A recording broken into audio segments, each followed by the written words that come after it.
Infecciones, que ese es nuestro tema de hoy, ya lo dijimos, ¿cierto? No sé si en nuestro día a día, pero vamos a tener contacto con muchísimos pacientes en nuestra actividad profesional futura que presenten, ¿cierto?, cuadros clínicos de enfermedades infectocontagiosas. Entonces, infecciones, importante recordar, todas las criaturas vivientes comparten dos objetivos en la vida. Recordamos que todas las criaturas vivientes comparten dos objetivos en la vida. Y estos objetivos son la sobrevivencia y la reproducción. Sobrevivencia y reproducción son los objetivos que comparte todo ser viviente. Entendemos como ser viviente al ser humano, ¿cierto? Y a pequeños, diminutos seres vivos que tienen una estructura biológica muy definida, que más adelante los denominaremos microorganismos. Entonces entendemos como criaturas vivientes al ser humano y a criaturas, ciertos seres vivientes diminutos con una estructura biológica muy específica que más adelante denominaremos microorganismos. También a estos seres, a estos amigos diminutos, ¿cierto?, se les describe como microbios, ¿cierto? El término micro, que es pequeño, y bios, vida. Entonces, esta máxima, esta ley, esta doctrina de los objetivos como la sobrevivencia y la reproducción son, ¿cierto?, para todo ser viviente, microorganismos y ser humano. Para satisfacer estos dos objetivos, sobrevivencia y reproducción, los organismos vivientes deben extraer del ambiente sus nutrientes, ¿cierto?, para su crecimiento y proliferación. Entonces, el ser humano y estos microorganismos deben extraer del medio ambiente para su crecimiento y reproducción los nutrientes necesarios para la sobrevivencia y la reproducción. Y para organismos microscópicos diversos, que más adelante analizaremos, ¿cierto?, este ambiente incluye al organismo humano. Entonces, para organismos microscópicos diversos, este ambiente del cual tienen que extraer, ¿cierto?, los nutrientes necesarios para eventualmente su supervivencia, su nutrición y eventualmente su requerimiento físico, este ambiente incluye al organismo humano. Hacemos el alcance que muchas veces el encuentro del ser humano, del organismo humano, con estos microorganismos es incidental. El contacto entre microorganismo y ser humano es incidental y no provoca, ¿cierto?, eventualmente lesiones ni en uno ni en otro ser viviente. E incluso este contacto a veces incidental entre el ser humano y los microorganismos puede llegar a ser beneficioso, lo que denominamos mutualismo. Mutualismo, ¿cierto?, eventualmente definimos como un contacto beneficioso, en este caso, ¿cierto?, de los microorganismos como el ser humano. Por ejemplo, una bacteria denominada Escherichia coli vive en nuestro intestino, extrae de nuestro organismo, ¿cierto?, eventualmente lo necesario para su sobrevivencia y reproducción, sus nutrientes, pero además nos elabora a nuestro favor, por ejemplo, vitamina B12, por ejemplo, vitamina K. Se denomina mutualismo, ¿cierto? Extraen algunos microorganismos de nuestro organismo lo necesario para su sobrevivencia y reproducción, y a la vez, ¿cierto?, nos aporta sustancias materiales, ¿cierto?, que van en nuestro directo beneficio. Pero en otras circunstancias y ocasiones, el contacto, el encuentro de microorganismos con el ser humano produce consecuencias u ocasiona consecuencias dañinas, lesivas, incluso mortales. Y las consecuencias de estas invasiones, de estos encuentros, ¿cierto?, los denominamos enfermedades infecciosas. Los denominamos, enfermedades infecciosas. Muy importante entender en esta nueva terminología o en estos conceptos, ¿cierto?, que estamos analizando, el concepto de hospedero o huésped. Concepto de hospedero o huésped. Entendemos como un huésped u hospedero a cualquier organismo capaz de dar respaldo a los requerimientos nutricionales y físicos de otro. Entonces, cualquier organismo capaz de dar respaldo a los requerimientos nutricionales y físicos de otro, los denominamos hospederos o huésped. Y en lo sucesivo, ¿cierto? En nuestro tema, cuando nos referimos a huésped u hospedero, tendremos en consideración al ser humano. Entonces, en lo sucesivo, cuando nos referimos a un huésped o a un hospedero, ¿cierto? Tendremos en consideración, ¿cierto?, al ser humano. Entonces, ¿qué pequeños seres vivientes pueden afectar, ¿cierto?, la salud del ser humano? Entonces, en rigor, ¿qué categoría de agentes infecciosos conocemos, ¿cierto? ¿Qué categoría de agentes infecciosos, de estos microorganismos, de estos diminutos seres vivos con estructura biológica definida que pueden, ¿cierto?, eventualmente provocar enfermedades infecciosas? ¿Qué categoría de agentes infecciosos conocemos? Conocemos, por ejemplo, los priones, que recordamos son proteínas carentes de ácidos nucleicos, los virus, ¿qué más está a decir, cierto? Pandemia mediante virus SARS-CoV-2, por ejemplo, que recordamos son parásitos intracelulares compuestos por ácidos nucleicos, ADN o ARN, producen, ¿cierto?, enfermedades tales como el VIH, la hepatitis, entre otros. E incluimos, ¿cierto?, en esta fatídica lista al SARS-CoV-2, ¿cierto?, que nos condiciona la enfermedad conocida como COVID-19. Agentes infecciosos diversos, ¿cierto? Clamidia, riqueches, entre otros, ¿cierto? El micoplasma que nos produce habitualmente neumopatías, enfermedad de transmisión sexual.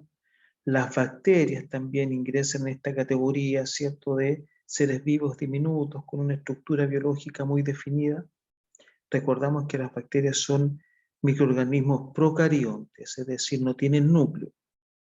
Y nuevamente, ¿cierto? El ejemplo que dábamos de mutualismo pueden ser incluso beneficiosos. Recordamos, ¿cierto? Este encuentro, en este caso entre bacterias y ser humano, podría ser beneficioso y decíamos el ejemplo de que, por ejemplo, una bacteria conocida como Escherichia coli en el intestino grueso, ¿cierto?, nos produce formación de vitamina B12, que va en directo beneficio en nuestro organismo, ¿cierto? Vitamina K también y vitamina B12.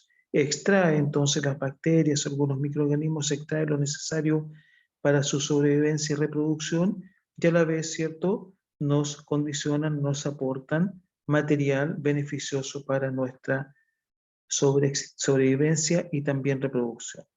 Los hongos son una categoría de agentes infecciosos también habituales que afectan al ser humano.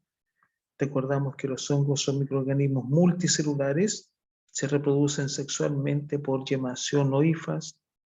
Los protozoos, ¿cierto?, también son microorganismos que cohabitan con nosotros, pueden provocarnos enfermedad de transmisión sexual, pero hay algunos protozoos que son facultativos u oportunistas, es decir, pueden cohabitar con nosotros. Por ejemplo, el Pneumocystis jirovecii, Pneumocystis carini, que era su antiguo nombre, ¿cierto? En la actualidad lo denominamos Pneumocystis jirovecii, que puede cohabitar en nuestro organismo, no nos provoca ningún tipo de enfermedad. Pero cuando hay condiciones predisponentes, es decir, cuando nuestra resistencia disminuye, estos protozoos que cohabitan con nosotros nos pueden provocar alguna enfermedad. Vamos a hablar de aquello más adelante cuando revisemos la terminología. Helmintos, gusanos, ¿cierto? Eventualmente también son microorganismos que pueden provocarnos cierto grado de enfermedad. Los ectoparásitos, entre otros, ¿cierto? Es decir, la gama de microorganismos vivos, diminutos, ¿cierto?, con estructura biológica definida que nos puede enfermar es muy amplia, siendo claramente los virus y las bacterias la categoría de microorganismos que más habitualmente nos agreden, ¿cierto?, nos atacan y nos producen enfermedades infecciosas, las bacterias y los virus. Entonces la pregunta es, ¿de qué forma pueden los microorganismos, ¿cierto?, llegar a nuestro organismo y condicionarnos enfermedades. ¿De qué forma? Pueden llegar los microorganismos, ¿cierto?, a nuestro organismo y provocarnos enfermedades. Es lo que denominamos portal de entrada. Portal de entrada, la forma, el mecanismo que los microorganismos, priones, virus, bacterias, clamidas, micoplasma, entre otros, pueden, ¿cierto?, eventualmente llegar a nuestro organismo. Entonces definimos el portal de entrada como el proceso por el que un microorganismo patógeno ingresa al cuerpo, accede a los tejidos susceptibles y nos produce enfermedad. Entonces el portal de entrada lo definimos como el proceso por el que un patógeno ingresa al cuerpo, accede a los tejidos susceptibles y produce enfermedad. Y en rigor, portal de entrada, o mejor dicho, ¿cierto?, los portales de entrada son 4, es decir, de 4 formas podrían los microorganismos llegar hacia nuestro organismo, hacia el ser humano. Penetración, contacto directo, ingestión e inhalación. Entonces los microorganismos, lo definimos como estos seres vivientes diminutos, ¿cierto?, pueden llegar a nuestro organismo por penetración, por contacto directo, por ingestión o por inhalación. Por penetración, cuando hay una pérdida, ¿cierto?, una pérdida de la integridad de la barrera superficial del cuerpo, ya sea a nivel de piel o mucosas, heridas, ¿cierto?, lesiones, abrasiones a nivel de la piel, en el contexto de procedimientos quirúrgicos, ¿cierto? En el contexto de una cirugía, procedimientos quirúrgicos, hay una pérdida de la integridad de la barrera superficial del cuerpo. Operaciones, lesiones, heridas, mordeduras de animal, por ejemplo, o de ser humano, mordedura humano de animal, donde hay pérdida de la integridad de la barrera superficial del cuerpo. Pueden llegar por penetración, ¿cierto?, los microorganismos a alcanzar nuestro organismo, su tejido susceptible y provocarnos enfermedad. Por contacto directo, cuando los patógenos se transmiten directamente desde el tejido infectado o las secreciones hacia las mucosas, por ejemplo, en las enfermedades de transmisión sexual. En las ETS, enfermedad de transmisión sexual, los patógenos se transmiten directamente desde el tejido infectado o las secreciones hacia las mucosas. Contacto directo. Por ingesta, ¿cierto? Los microorganismos o sus toxinas pueden ingresar a través de la cavidad bucal y el tubo gastrointestinal hacia nuestro organismo. Por ingestión, ya sea de los mismos microorganismos o sus toxinas, que ingresan a través de la cavidad bucal y el tubo gastrointestinal hacia nuestro organismo, como por ejemplo en enfermedades como el cólera, la hepatitis, entre otras enfermedades. Y por vía inhalatoria, por inhalación, vía inhalatoria o aerógena, a través, ¿cierto?, del tracto respiratorio, como por ejemplo la tuberculosis. El Mycobacterium tuberculosis humano, más conocido como bacilo de Koch, llega, ¿cierto?, por vía inhalatoria hacia nuestro organismo. Entonces, 4 portales de entrada: penetración, contacto directo, ingestión e inhalación. Penetración, contacto directo, ingestión e inhalación. Y muy relevante e importante destacar que el portal de entrada no determina el sitio de la infección. El portal de entrada no determina el sitio de la infección. Por ejemplo, puede que haya un microorganismo que ingrese por ingestión, ¿cierto? Ingresa por nuestra cavidad bucal, llega al tubo gastrointestinal, se reabsorbe, o se absorbe, mejor dicho, hacia el torrente sanguíneo, y desde el torrente sanguíneo, por ejemplo, puede llegar al pulmón. Es decir, el portal de entrada no determina necesariamente el sitio de la infección. Es decir, el sitio de la infección se puede localizar, ¿cierto?, en un órgano o tejido alejado del portal de entrada. No tiene necesariamente, ¿cierto?, que ser el sitio de la infección necesariamente coincidente con el portal de entrada. Entonces acá tenemos una imagen, ¿cierto?, que nos puede aclarar aquello. Esta imagen, ¿cierto? Ingresa el microorganismo o pretende ingresar, ¿cierto?, el microorganismo, priones, virus, bacterias. Recordamos que hay barreras del huésped frente a la infección, ¿cierto?, a nivel de la piel, las mucosas, entre otras. Ingresa el microorganismo, logra sortear, ¿cierto?, esta barrera, ingresa en nuestros nódulos linfáticos, también sortea los nódulos linfáticos y se dirige, ¿cierto?, hacia el torrente sanguíneo. Y desde el torrente sanguíneo podría diseminarse hacia el hígado, las glándulas, riñones, pulmones, cerebro, entre otros órganos y tejidos. Expansión y diseminación de los microorganismos depende del sitio donde llega, claramente, y la manifestación de la enfermedad puede aparecer distantemente del lugar donde se produjo la penetración. Es decir, recordamos nuevamente, ¿cierto?, que el portal de entrada no determina el sitio de la infección.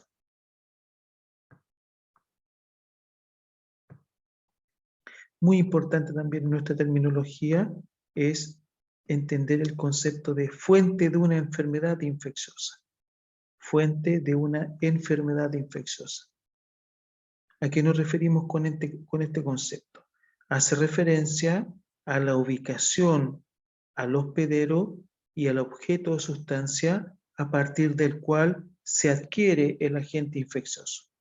Entonces, fuente de una enfermedad infecciosa hace referencia a la ubicación, al hospedero, al objeto o sustancia a partir del cual se adquiere el agente infeccioso. Es decir, nos entrega información en relación al quién, al qué, al dónde y al cuándo, ¿cierto?, de la transmisión de la enfermedad. La fuente de una enfermedad infecciosa nos arroja información en relación al quién, al qué, al dónde y al cuándo de la transmisión de la enfermedad infecciosa. Colocamos como ejemplo la pandemia, ¿cierto? Si hacemos fuente de una enfermedad infecciosa, y ustedes han escuchado aquello, ¿cierto?, fuente de SARS-CoV-2. Hacemos referencia a la ubicación. China, recordamos el caso, ¿cierto? Wuhan, el mercado, ¿cierto? China. Hospedero, el paciente cero, que se tuvo identificado, después, lamentablemente, ¿cierto?, se le perdió eventualmente el rastro. Objeto o sustancia a partir del cual se adquiere el agente infeccioso. Diversas teorías, ¿cierto? Hablan del pangolín, que el murciélago, ustedes han escuchado todo aquello, ¿cierto? Que fue creada, teorías conspirativas, que fue creado en laboratorio, etc. Pero lo que se busca con esto, ¿cierto? La fuente de una enfermedad infecciosa, ubicación, hospedero, objeto o sustancia a partir del cual se adquiere el agente infeccioso. Nuevamente, el quién, el qué, ¿cierto? El dónde y el cuándo. Y cuando partió el tema pandémico, ¿cierto? Había mucha desinformación, había mucha información circulante, pero sí, ustedes en algún momento tal vez tuvieron conocimiento de este término. Los fómites, ahí está, ¿cierto? Los fómites. ¿A qué nos referimos con los fómites? Son objetos inanimados que portan un agente infeccioso. Fómites, objetos inanimados que portan un agente infeccioso. Recordamos que se hablaba, después se fue, todavía hay que mantener precauciones, ¿cierto? Pero a través de fómites, la transmisión viral o de muchas enfermedades que se transmiten a través de fómites. Entendemos fómites, por ejemplo, un pañuelo es un fómite, un objeto inanimado que porta un agente infeccioso, vasos, botellas, cucharas, ¿cierto? Servilletas, fómites. Las manillas, ¿cierto?, del metro, todo lo que son, ¿cierto?, las cerraduras de las puertas son fómites, es decir, objetos inanimados que portan un agente infeccioso. Lo conocemos como fómites. Etapas de una enfermedad infecciosa, muy importante, ¿cierto? Conocer las etapas de una enfermedad infecciosa, básicamente porque nos va a ayudar también a la mejor comprensión en nuestra actividad profesional de las enfermedades infecciosas y de algunos temas claramente que vamos a analizar en eventualmente el módulo 2 y 3 de nuestra asignatura. Pero más allá de aquello, ¿cierto?, es conocer las etapas de una enfermedad infecciosa que nos permite una mejor orientación en nuestro quehacer clínico. Entonces, en toda enfermedad infecciosa diferenciamos un periodo o una fase de incubación, una fase de prodromo o una etapa de prodromo, una fase aguda o también la conocemos como periodo de estado, una fase de convalescencia y una fase de resolución. Incubación, prodromo, fase aguda o también denominamos periodo de estado, convalescencia y resolución. La incubación es la fase de replicación activa del microorganismo patógeno. La incubación es la fase de replicación activa del microorganismo patógeno, sin producir síntomas reconocibles en el hospedero. En esta fase de incubación es la fase de replicación activa del patógeno y no produce síntomas reconocibles en el hospedero. Es decir, el hospedero en esta fase de incubación no va a presentar ninguna sintomatología. El periodo de incubación varía, ¿cierto? Puede ser de horas, días e incluso semanas. Tiene relación básicamente con las características del microorganismo, con nuestro sistema inmunológico, con el portal de entrada y con la cantidad de microorganismos que logra llegar, ¿cierto? Y provocarnos enfermedad.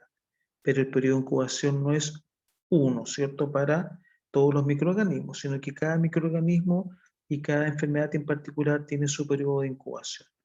Pero la incubación, nuevamente repetimos, es la fase de replicación activa del patógeno y no va a desencadenar, ¿cierto?, síntomas reconocibles en el hospedero. La fase de prodromo, la fase prodromal o de pródromo, también se denomina, ¿cierto?, es la fase de aparición inicial de los síntomas. En el pródromo, ¿cierto?, la fase prodromal, que es la fase de aparición inicial de los síntomas. Pero en la fase prodromal los síntomas son muy generales, son muy imprecisos, ¿cierto?, son muy vagos. En la fase de pródromo los síntomas son muy imprecisos, son muy vagos. La persona va a presentar fiebre, ¿cierto?, o componente del síndrome febril en la fase prodromal. Difícil establecer, ¿cierto?, un diagnóstico. La persona tiene fiebre, pero recordamos que este síndrome obedece a múltiples causas. Tendrá malestar general, también muy impreciso, ¿cierto? Por lo tanto, en la fase prodromal o de pródromo hay aparición inicial de los síntomas, pero todavía, ¿cierto?, muy vagos, muy imprecisos. Y es en la fase aguda, en la que conocemos como el periodo de estado, fase aguda o periodo de estado, donde vamos a observar la máxima efervescencia de los síntomas y signos de la enfermedad.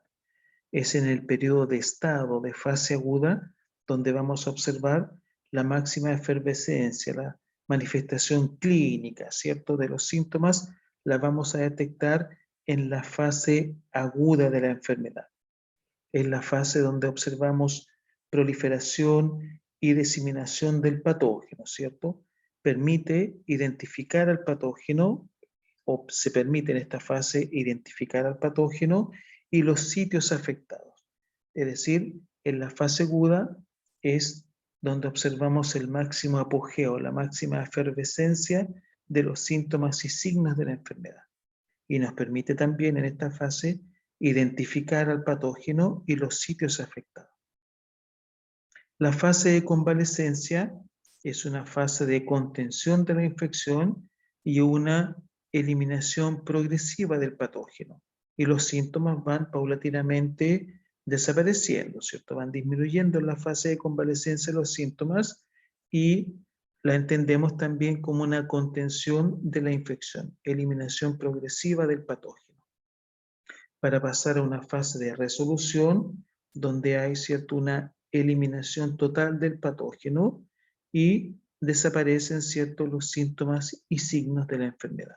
Esa es la fase de resolución, donde desaparece, ¿cierto?, eventualmente, se elimina, básicamente, más que desaparecer, eliminación del patógeno, eliminación total del patógeno, y los síntomas y signos van, eventualmente, en franca retirada y desaparecen, ¿cierto?, como manifestación clínica de la enfermedad. Entonces, es importante orientarse en relación a las etapas de la enfermedad infecciosa, ¿cierto? Incubación, fase de prodromo, fase aguda, convalescencia y resolución. Entonces, teniendo claro estos conceptos, ¿cierto? A manera de introducción, vamos a analizar ahora una terminología y seguir complementando, ¿cierto?, con conceptos e ideas muy importantes, ¿cierto?, y muy relevantes en nuestro quehacer profesional. Entonces definimos infección Disculpe, como... Sí, sí. ¿cómo son los signos y síntomas en la etapa de convalecencia? En la etapa de convalescencia son los mismos síntomas y signos que se presentan en la enfermedad, pero que van decayendo. ¿Me entiendes? Gracias, profe. Si la persona tenía, por ejemplo, fiebre 40 en el periodo de estado, la fase aguda, en la etapa de convalescencia tendrá 37,4, por ejemplo. Si tenía malestar general, tiene menos malestar. Si tenía episodios de diarrea 10 en el día, en la etapa de convalescencia tendrá un episodio o 2 episodios. Si tuvo una erupción a nivel de la piel, ¿cierto? Importante, en la etapa de convalescencia continuará la erupción, pero bastante más disminuida. Son los mismos síntomas y signos, pero bastante más atenuados. Entonces definimos infección como la entrada de gérmenes al organismo acompañado de multiplicación, penetración y daño. Muy importante, ¿cierto? Definir infección como la entrada de gérmenes acompañada de multiplicación, penetración y daño. Entrada de gérmenes acompañada de multiplicación, penetración y daño. Nuevamente, ¿cierto? El consenso del año 92 nos entrega esta definición de infección. Hubo varios estudios, ¿cierto? Y artículos que hablaban, por ejemplo, que a 5 profesionales del área de la salud se les preguntaba definir infección y cada uno entregaba una definición distinta, ¿cierto? Complementarias tal vez, pero incompletas y se complementaban. Entonces la idea es que todos hablemos un lenguaje común y que homologuemos, ¿cierto?, cierta terminología. Entonces definimos infección como la entrada de gérmenes acompañada de multiplicación, penetración y daño. Porque, por ejemplo, a la pregunta, defina infección urinaria. Es la entrada de gérmenes acompañada de multiplicación, penetración y daño a la vía urinaria o al tracto urinario. Define infección respiratoria. Es la entrada de gérmenes acompañada de multiplicación, penetración y daño al tracto respiratorio. Define infección a nivel del hígado. Es la entrada de gérmenes acompañada de multiplicación, penetración y daño al hígado, por ejemplo. Entonces, infección la definimos como entrada de gérmenes acompañada de multiplicación, penetración y daño, porque más adelante vamos a analizar un término denominado colonización, donde hay presencia de gérmenes, pero no hay daño ni penetración. E inmediatamente vamos a establecer la diferencia, ¿cierto? Porque antes del consenso del año 92, infección lo tomábamos, ¿cierto?, eventualmente como sinónimo de colonización. Y vamos a ver que son dos conceptos completamente distintos. Patogenicidad, importante definición, es la capacidad de microorganismo de producir enfermedad en un huésped, en una persona. Patogenicidad es la capacidad de microorganismos de producir enfermedad en un huésped. Y muy relevante, ¿cierto?, la definición de microorganismos patógenos obligados.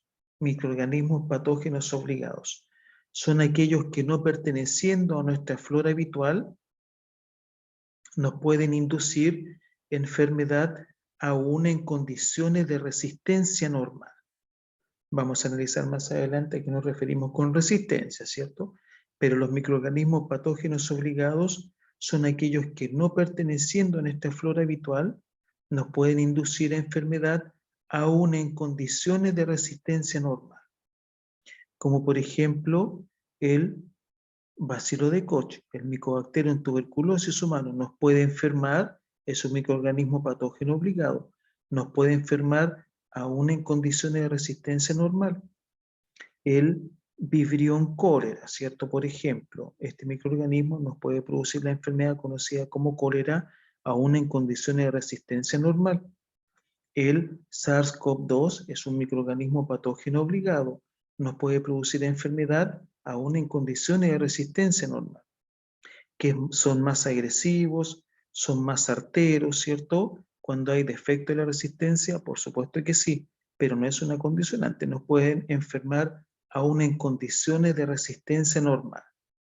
A diferencia del microorganismo oportunista, o también denominado facultativo, que perteneciendo a nuestra flora normal, nos puede producir enfermedad cuando se den condiciones predisponentes, es decir, cuando tengamos defectos de la resistencia. Lo denominamos facultativos u oportunistas, aquellos microorganismos que perteneciendo a nuestra flora normal nos producen enfermedad cuando se den condiciones predisponentes, es decir, cuando tengamos defectos de la resistencia, como por ejemplo el virus herpes. El virus herpes cohabita con nosotros, ¿cierto?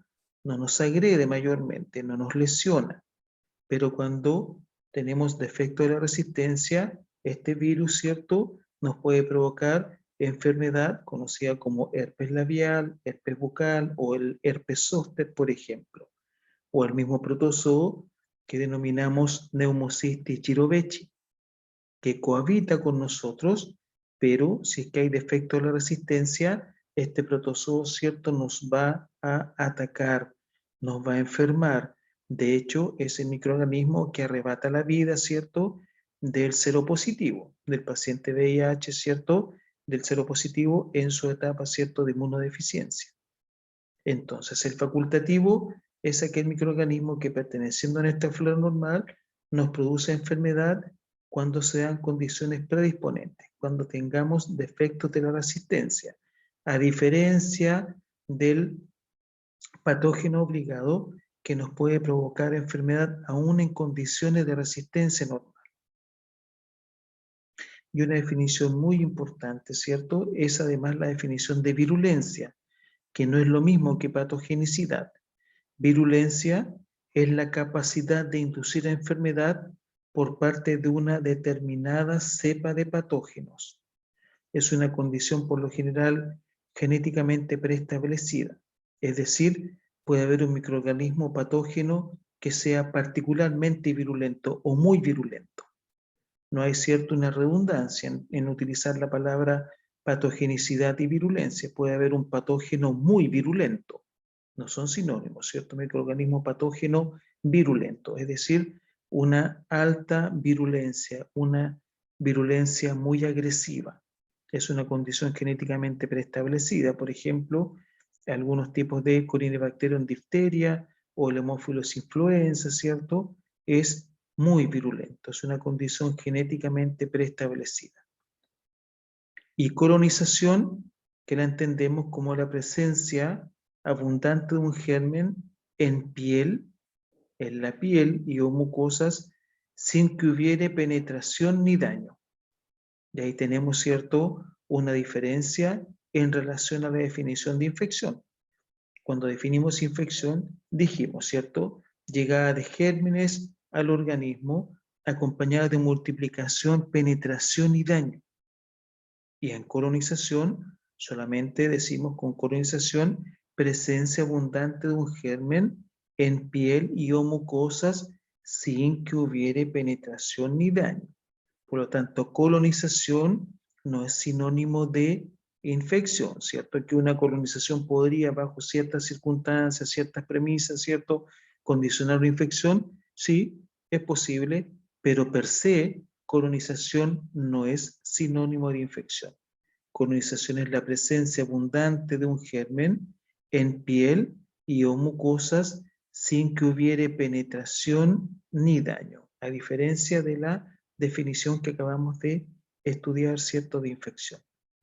Y esta colonización puede ser normal o patológica según se trata de un germen habitual o no habitual para el lugar. Puede ser normal si es que el germen es un facultativo oportunista, o patológica si es que es un patógeno, ¿cierto? Puede ser normal o patológica. ¿A qué nos referimos con resistencia? En un par de definiciones, ¿cierto? Será la palabra resistencia. ¿A qué nos referimos con resistencia? Al resultado de mecanismos de defensa que no dependen de un contacto previo con el germen en cuestión. Resistencia, nuestra fagocitosis, nuestros linfocitos, los killers, el transporte mucociliar, ¿cierto? Las células cebadas, todo eso es nuestra resistencia, toda esta estructura es nuestra resistencia. Es el resultado de mecanismos de defensa que no dependen de un contacto previo con el germen en cuestión. Y nuevamente, ¿cierto? Células cebadas, linfocitos, killer, fagocitosis, entre otros. A diferencia de la inmunidad, que es una defensa adquirida en relación con un contacto previo. Inmunidad, necesito tener contacto previo con el germen en cuestión, ¿cierto? Inmunidad. Como ejemplo, las vacunas, ¿cierto? Cuando nos vacunan, nos ponen en contacto previo con el germen. Por lo tanto, las vacunas, nos otorgan inmunidad, no nos otorgan resistencia, ¿cierto? Nos otorgan inmunidad. Entonces, la inmunidad es una defensa adquirida en relación con un contacto previo. A diferencia de la resistencia, que es el resultado de mecanismos de defensa que no dependen de un contacto previo con el germen en cuestión. Entonces recordamos que hay microorganismos que nos pueden inducir a enfermedad aún en condiciones de resistencia normal. Son los patógenos obligados, ¿cierto? Y otros nos pueden condicionar a enfermedad cuando haya un defecto de la resistencia. Son los oportunistas o facultativos. Entonces es importante conocer estos conceptos, ¿cierto? Para ya ir definiendo conociendo algunos conceptos y definiendo, ¿cierto?, algunas ideas en relación a infección. Entonces clasificamos las enfermedades, las infecciones, en infección local, generalizada, cíclica generalizada y latente. Entonces diferenciamos y clasificamos las infecciones en local, generalizada, cíclica generalizada y latente. La infección local la entendemos como la acción patógena del germen cerca de la puerta de entrada. Entonces la infección local la entendemos como la acción patógena del germen cerca de la puerta de entrada. Ya hablamos de la puerta de entrada, del portal de entrada, ¿cierto? Acción patógena del germen cerca de la puerta de entrada. Y entendemos la acción patógena como la multiplicación, penetración y daño. La acción patógena la entendemos como penetración, multiplicación y daño. Es decir, la infección local es la penetración, multiplicación y daño del germen cerca de la puerta de entrada. Es la llegada, multiplicación, penetración y daño, ¿cierto?, del germen cerca de la puerta de entrada. Como por ejemplo, un furúnculo, ¿cierto?, provocado por un estafilococo, o una infección de la vía urinaria cerca de la puerta de entrada, o una uretritis, ¿cierto?, que tiene contacto con el medio externo. Recordamos la uretra, la definimos como una infección local, donde encontraremos una acción patógena del germen cerca de la puerta de entrada. A diferencia de la infección generalizada, o también denominada sepsis, que es cuando el germen se distribuye por vía sanguínea y o linfática y vuelve a instalarse este germen en otro lugar, en otro órgano o tejido, produciendo sintomatología local y general. ¿Por qué sintomatología local? Porque habitualmente, ¿cierto?, desde una infección local se disemina el germen hacia otros órganos y tejidos. Por lo tanto, nos va a generar la sintomatología local de la infección local y la sintomatología general de la infección generalizada o también denominada sepsis. Como por ejemplo, el mismo ejemplo, ¿cierto?, del furúnculo nos da una sepsis estafilocócica. El mismo furúnculo, que era una infección local, se disemina el estafilococo, ¿cierto?, por vía sanguínea y o linfática hacia otros órganos y tejidos. De ahí hablamos de una infección generalizada. O de la misma infección urinaria, ¿cierto?, de la misma uretritis, de la infección local, se disemina el microorganismo por vía sanguínea y o linfática y compromete otros órganos y tejidos. La infección cíclica generalizada es igual a la anterior, es igual a la infección generalizada, ¿cierto?, donde el germen se distribuye hacia otros órganos y tejidos por vía linfática y o sanguínea, pero en fases sucesivas y repetidas de incubación, generalización y manifestaciones orgánicas. La tuberculosis, ¿cierto?, es el ejemplo clásico de la infección cíclica generalizada. Cuando estudiemos tuberculosis, vamos a hablar de las características del bacilo, que tiene multiplicación intracelular, que es resistente, ¿cierto?, a la fagocitosis. Todo esto condiciona, ¿cierto?, que se desencadene un episodio de tuberculosis, pero que el Mycobacterium tuberculosis quede inactivo, ¿cierto?, a nivel intracelular, pudiendo posteriormente después activarse y va a condicionar una infección cíclica generalizada, con los mismos periodos de incubación, de generalización y manifestaciones orgánicas. Y la infección latente,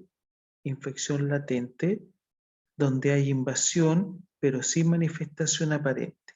Por ejemplo, el virus hepatitis B, una persona puede tener, ¿cierto?, invasión, puede tener la presencia del virus, puede tener el virus en forma latente, o podemos observar una latencia del virus, una invasión, pero sin manifestación aparente, sin multiplicación, penetración ni daño, ¿cierto?, pero es una infección latente, virus hepatitis B.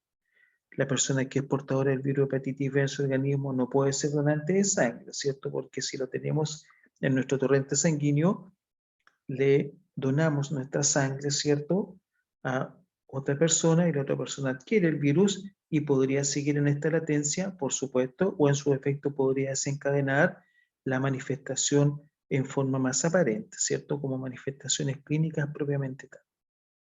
Entonces diferenciamos la infección local, la infección generalizada o sepsis, la infección cíclica generalizada y la infección latente.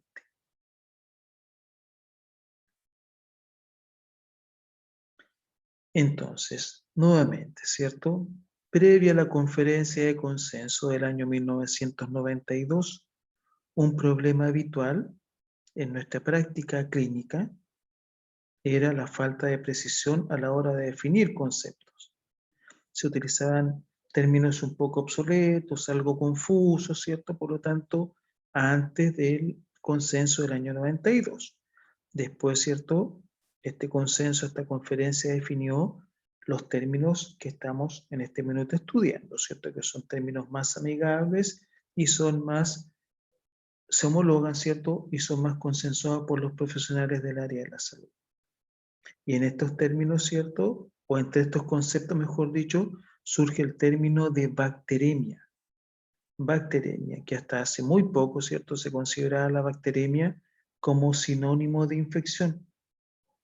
Si analizamos la palabra bacteremia, es una palabra compuesta, ¿cierto? Bacterias y sangre, bacteremia, bacterias y sangre.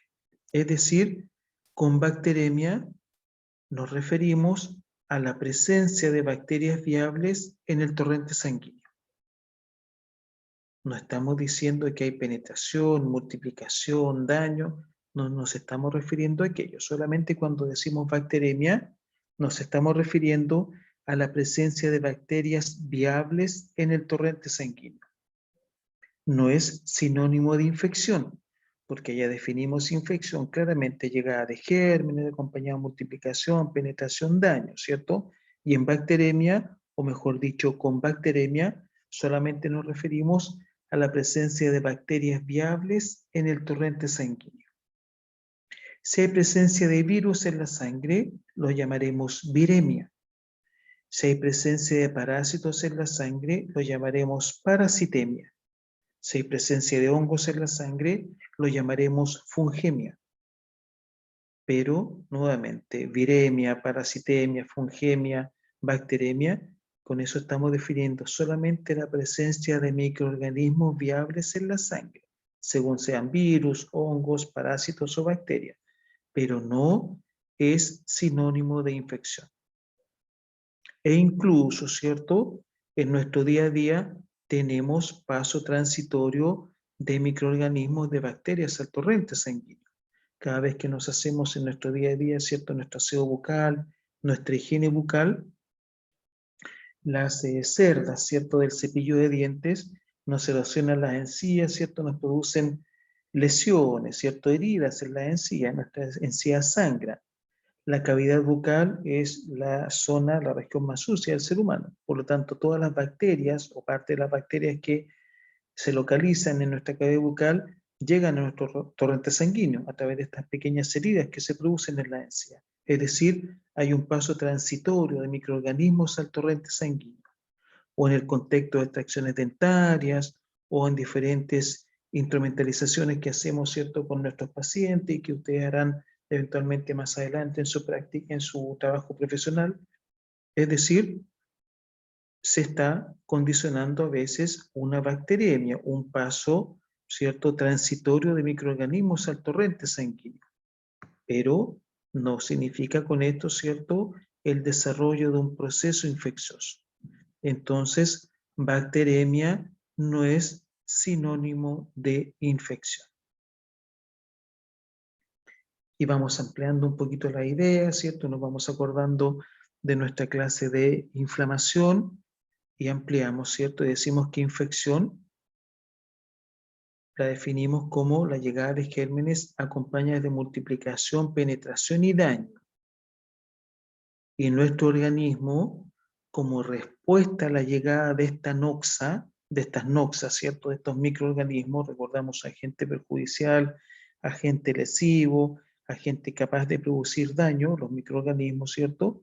Genera una respuesta. Y recordamos que esta respuesta se denomina inflamación.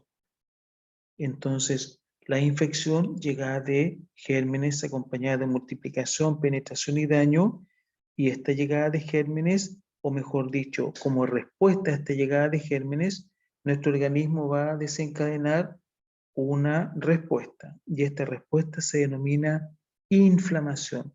Es una respuesta inflamatoria secundaria a la presencia de microorganismos, ¿cierto? O a la invasión de tejidos del huésped, que normalmente, ¿cierto?, son estériles. Entonces llegan estos microorganismos, nos producen multiplicación, penetración, daño, y nuestro organismo, como respuesta a la llegada de estas noxas biológicas, porque definimos, ¿cierto?, a estos pequeños diminutos compañeros de ruta como seres vivos diminutos con estructura biológica, ¿cierto? Por lo tanto, son noxas biológicas que llegan a nuestro organismo y nuestro organismo va a responder a través de un proceso denominado inflamación, del cual latamente conversamos en su clase de taller, recordamos, ¿cierto? Y en medicina, esta respuesta la denominamos SIRS, síndrome de respuesta inflamatoria sistémica, SIRS.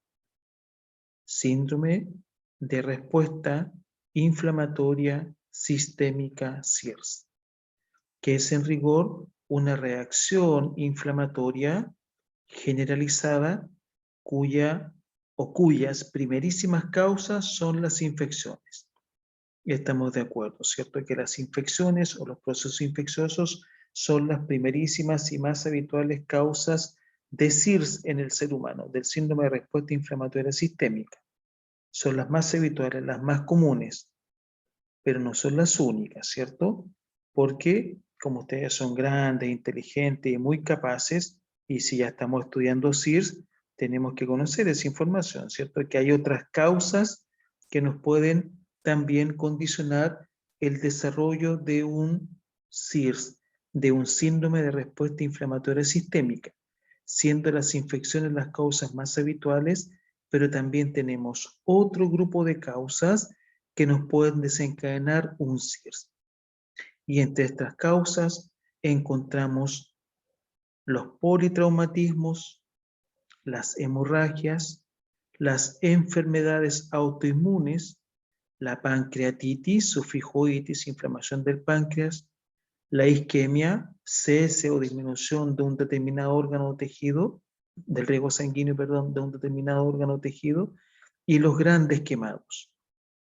Cuando nos referimos a grandes quemados, no hablamos de edad, ¿cierto? Sino que de extensión de la quemadura. Ojalá jamás sea, ¿cierto? Pero podemos encontrar un niño de 10 meses gran quemado, ¿cierto? Con una extensión de quemadura. Cuando hablamos grandes quemados nos referimos no a la edad, sino que a la extensión de la quemadura.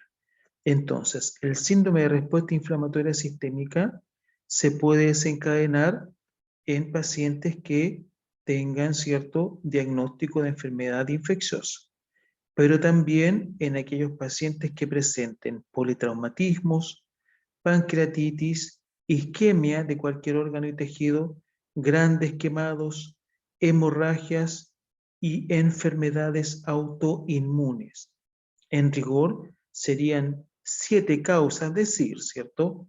Infección, pancreatitis, isquemia, grandes quemados, hemorragias, enfermedades autoinmunes y politraumatismos, siendo efectivamente las enfermedades infecciosas las causas más habituales y más comunes y con la que más nos vamos a tener relación y nos vamos a interiorizar en nuestra actividad profesional, pero no son las únicas, ¿cierto?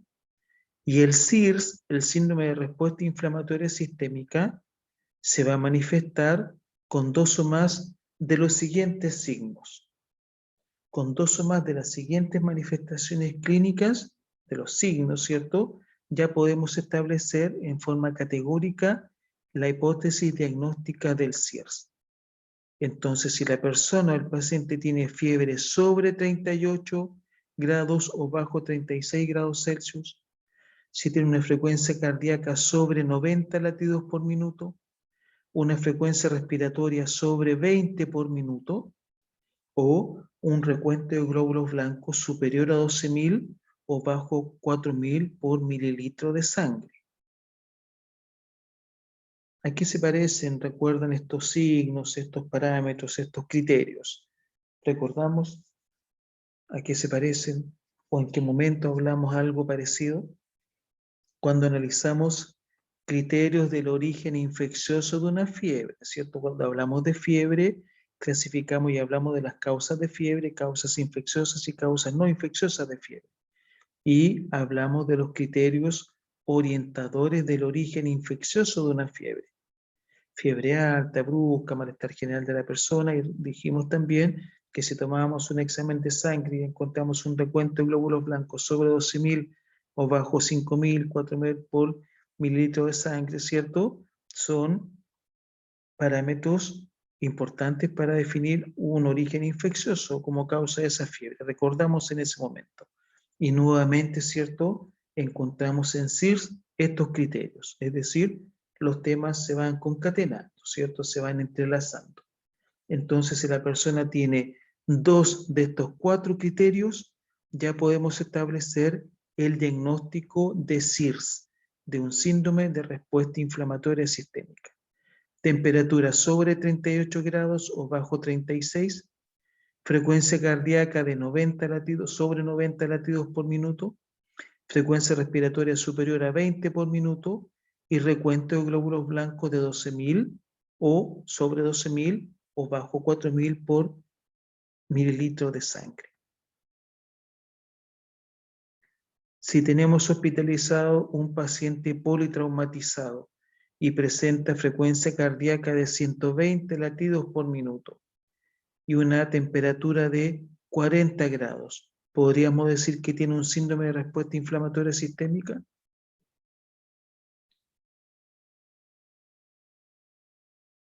Es un paciente politraumatizado que tiene fiebre de 40 grados Celsius y una frecuencia cardíaca de 140 latidos por minuto. ¿Podríamos decir que tiene SIRS?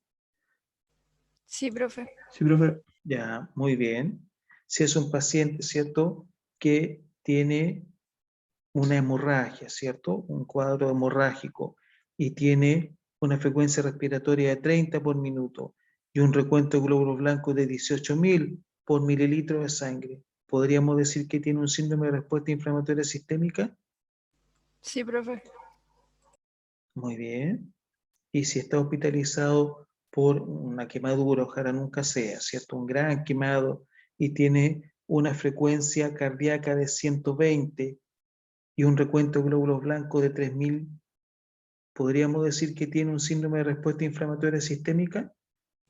Sí, profe. Se entiende la idea, ¿cierto? Pero ustedes van a encontrar, así como también encontramos nosotros en las diferentes fichas clínicas, ¿cierto?, y antecedentes del paciente, que rara vez se hace mención al SIRS. Rara vez van a encontrar, ¿cierto?, paciente politraumatizado, punto, SIRS, punto, ¿cierto? Rara vez van a hacer mención al SIRS en diferentes estructuras, ¿cierto? Puede ser por desconocimiento o puede ser, ¿cierto?, porque se presume ya con antelación que el paciente es, en nuestro diagnóstico, una sepsis, ¿cierto? Eventualmente que haya implícita el SIRS es posible. Pero tenemos, ¿cierto?, con 2 de estos 4 signos, tenemos ya el sustrato, ¿cierto?, eventualmente, y la confirmación del síndrome de respuesta inflamatoria sistémica, con 2 de estos 4 signos. Y recordamos, ¿cierto?, que el síndrome de respuesta inflamatoria sistémica, o mejor dicho, las causas más habituales del SIRS son las infecciones. Estamos completamente de acuerdo. Y la respuesta inflamatoria en nuestro organismo a la acción de esta noxa, estamos de acuerdo. Pero también la pancreatitis, la isquemia, los grandes quemados, las hemorragias, las enfermedades autoinmunes y los politraumatismos.